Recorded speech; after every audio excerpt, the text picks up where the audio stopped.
Inday, ayun, good morning sa inyong lahat. Ayun, good morning, good morning, good morning. Ayun, kung saan mo kayo napadop ng kamundu-munduhan, it's good morning, good afternoon, good evening. Alright, yun na nga mga kinlit, araw tayo ng Sabado ngayon. At yun na nga, kakatapos lang namin kumain ni Samson. Bali ngayong umaga is nagluto lang ako ng pancake, ayun. At saka siya, nag-toast lang siya ng tinapay mga kinday. Yun na, almusal namin, tsaka yung kape. At ngayong umaga is wala nga kaming gagawin. May gagawin pala. O diba? May gagawin pala si Samson pala andun sa sakyan niya. May ginagawa na siya. Alright, at yun. At ako ay hindi naman ako maglilinis ng bahay ngayong umaga. O ayun, kung nakikita nyo is may kandila kami dyan. Lagi kami may kandila sa loob ng bahay mga kainday. Kasi nga para pantaboy minsan sa langaw, kung langaw, ganyan baga. At yun, at ako ay tapos na rin ako magdilig ng aking mga halaman. Ngayon, kapakita ko sa inyo yung ating halaman. Alright, ayun na si Samson. Diba? Pinapalitan ko yung kanyang damit. Ayun yung damit niya sa upuan. Kasi kanina ang damit niya yung kulay puti. Sabi ko, ang hirap. Sabi ko na labahan. Alright? Sabi ko, kung pwede, palitan mo yung damit mo. Kasi hindi ikaw ang naglalaba. Charot. Ayun na mga kainday, ito pakita ko sa inyo yung aking halaman. Ilang araw yan, hindi na asikaso. Yan, ngayong umaga is asikasuhin ko to. Yan, bali na diligan ko na yan. Kita nyo, basa na. Basa na. Basa, ha? Basa. Basta mabasa, kadiligan. Pero kung hindi pa basa, ibig sabihin nun, tuyo. Ayun. At yun, papakita ko sa inyo yung aking kangkong na mga tanim ko. Nangatong basa na siya, di ba? Diba, buhay na yung aking kangkong. Pwede na siyang ilagay sa sa sinigang. Ayan, di okra ko, ililipat ko pa yan. At saka yung kamote ko. Yan. Yan ang siling, yan? Anong baga tawag dito? Siling mahaba ba yan? O bell pepper. Diba? Buhay na siya. At yung ampalaya ko, tingnan nyo. Ayan na, malaki na siya. Kaya gagawan ko siya ng dyan, yung anuhan ng bagay niya ba? Para dito lang siya iwan ko kung ano baga tawag doon, magburaburambud na, diba? Yan, habang ginagawa ko yan mga kainday, magkwentuhan tayo, right?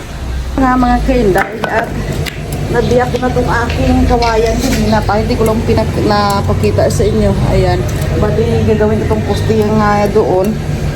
At yun, anuhan ko muna dito para pwede ko siyang mamaya sa lupa. Diba? Habang may ginagawa ako, magkwentuhan tayo. Tawag nila sa akin, yung viewers tawag nila sa akin, ano ba gayon? Pagpasalamat kayo, makalimutin ako, hindi ko na naiisip kung ano yung pinagsasabi ko sa akin ba. Walang utang na loob. Ayun. Ayun na. Kayo talaga, dami na talagang nakikita ba? Kapag binabasa ko lang mga comment, ayan, walang utang na loob, ay, ilam ko ninyo. Ay, krap pang mabuuntak mo. Ikaw ba sabihan ko ng ganyan, magandas pakinggan, walang hiya ka. Labuin ko ulo mo. Magpakita ka sa akin ba? Labuin ko ulo mo.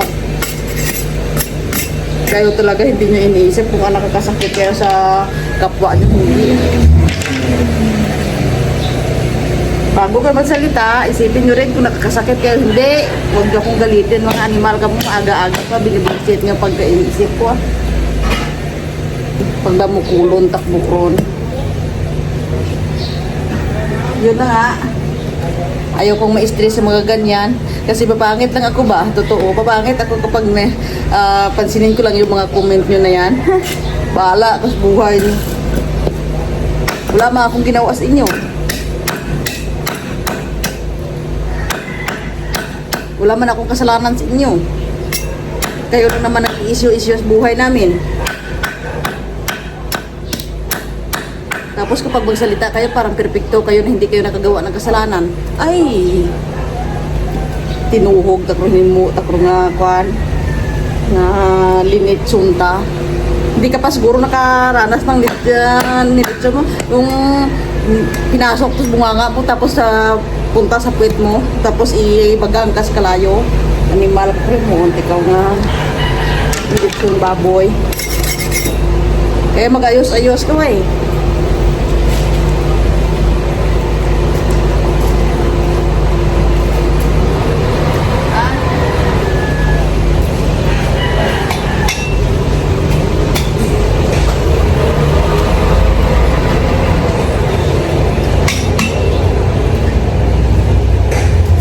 Dami yung alam sa mundo.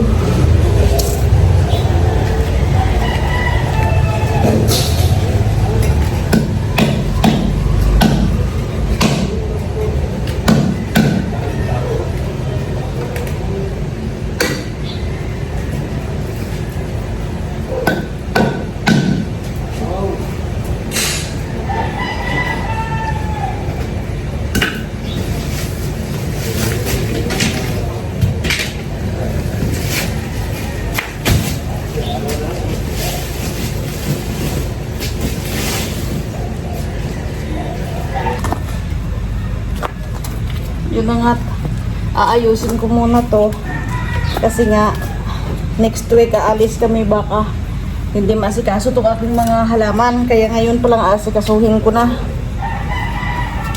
para kapag halimbawa iniwan ko, okay na siya. Kasi kapag aalis kami mga kainda, yung may iwan dito ay si Sinsin at saka si Abid. Sila yung tao dito sa bahay, sila magdidilig ng halaman ko, ganyan, nagbabantay ng bahay. Hindi naman aalis yung bahay kasi nga lang mas maganda talaga may tao.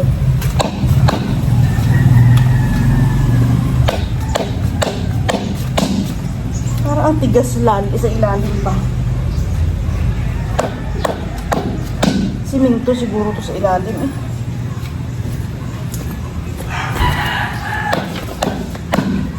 Bawat ano ko nga. Ano, siminto siguro to eh. Hindi makaano yung ano ko oh. Yung pagtoso ko, tingnan nyo, hindi siya makabaon. Ibaon mo.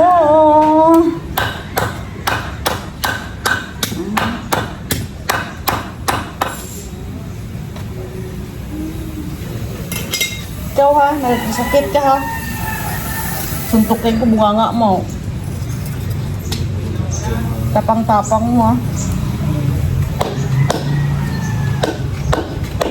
Yun, gusto ko palang i-shoutout si Ma'am Sinaida Malures yun. Thank you so much, ma'am. Sa lahat ng nag-greet sa amin, thank you, thank you. Talaga mabaon.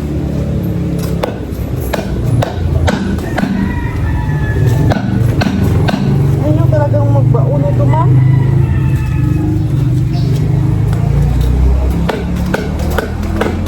Ayaw talaga ba? Dito kaya? Ay, dito lang gusto. Pero kapag dito walang space. Saan mo kaya yan ito? May tali. Alam ko na. Maghahanapan ko ng paraan.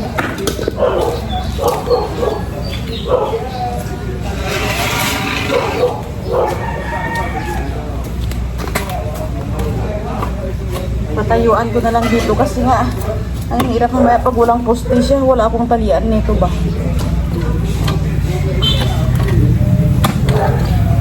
Para-paraan na ganyan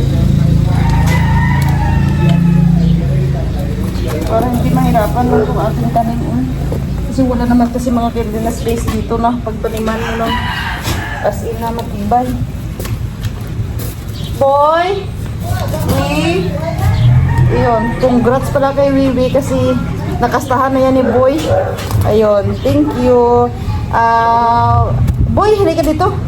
Baka pregnant na yan si Wiwi. Kaya nag-search ako sa YouTube kung ilang buwan mga anak yung aso ba. Ayun, nakita ko is 2 months and 3 days. Kaya nagka-counting ako. Baka mga January 16 is mga anak na si Wiwi. Oh. May apo na kami. Diba? Ganito na siguro ah. Pintuhin ko na lang siguro. Importante na may anuhan lang yung ampalaya ko ba.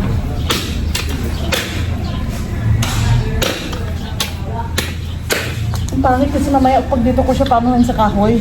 Hanggang dun sa taas, pangit. Mahirap abutin.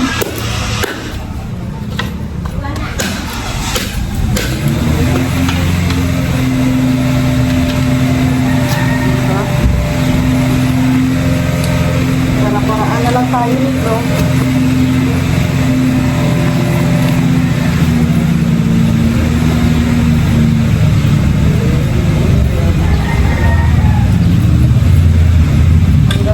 At yan na nga mga kid, habang may ginagawa ako is gusto ko lang pala i-shoutout to si Ma'am Roth Avenido. Hello, shoutout ma'am, thank you po. At saka kay Ma'am Marisa, hello, shoutout po sa inyo. At thank you po sa pagpanood ng aking vlog.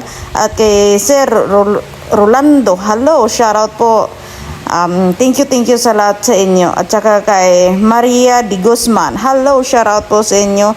Thank you sa inyong walang sawang pagsuporta sa akin kahit alam nyo na malayo ako. Ayun. Kay Mr. Fitness, hello, shoutout po sa inyo. Kay Ma'am Sinaida Marulis, hello, shoutout po. Thank you ma'am. Ayun. At yun, at gusto ko rin palang i-shoutout to si Sir Jackson Salapare. Ayun, sabi niya sa akin, wala lang yung utang na loob. Animal mo ikaw may utang na loob. Bago ka magsalita, ayusin mo buhay mo surok-surok ikaw ang animal ka napainit mo ulo ko kro na.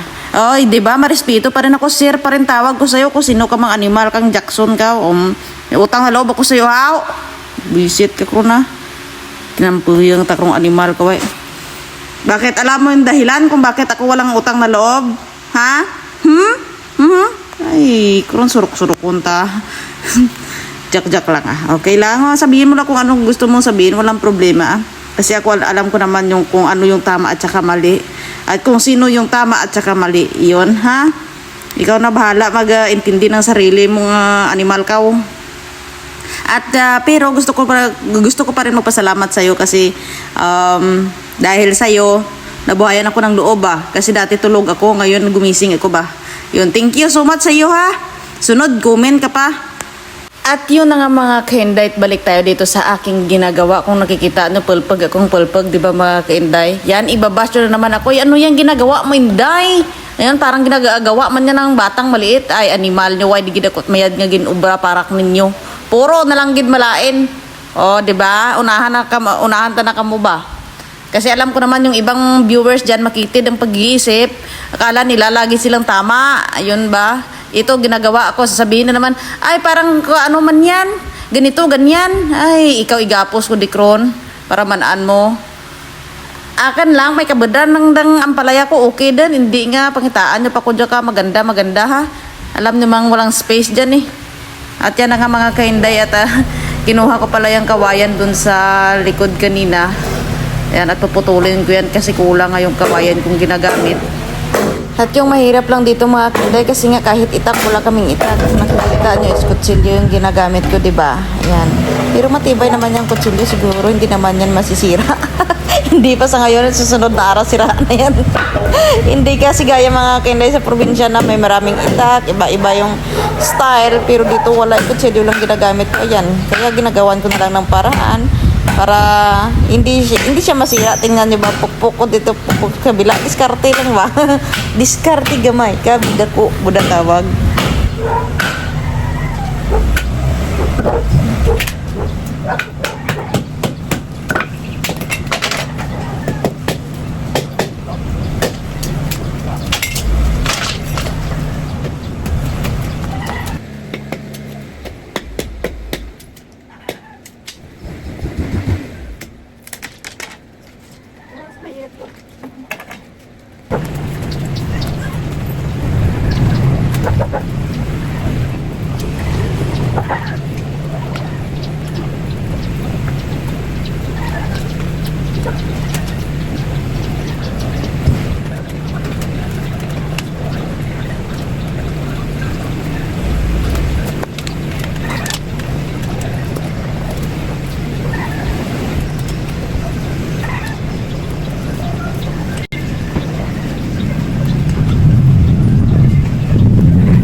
siya.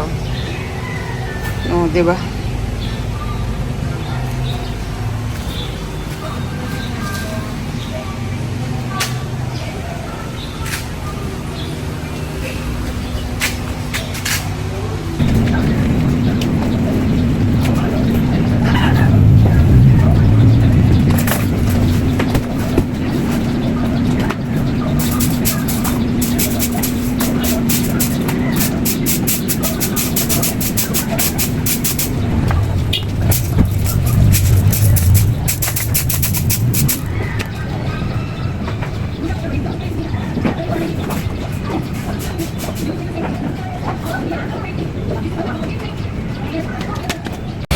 Alright, yun na nga. At ang oras natin is almost 9. Yes, Mahal? Mala, love you. Wala. Lalayas. Saan daw ako pupunta? Lalayas. Yun na mga ka-indet, natapos ko na rin ang aking gawain. At maganda at binanas na rin ako. Yun, sarap sa pakiramdam mga ka-indet pag napawisan. Yun, sarap sa pakiramdam, magaan yung pakiramdam. Yun. Alright, yun mga ka-inday. Dito ko na muna tatapusin itong aking vlog ha. O, tingnan niyo madumi yung kamay, inday. I love you, God bless you all. Bye, bye, bye. More bash pa ha.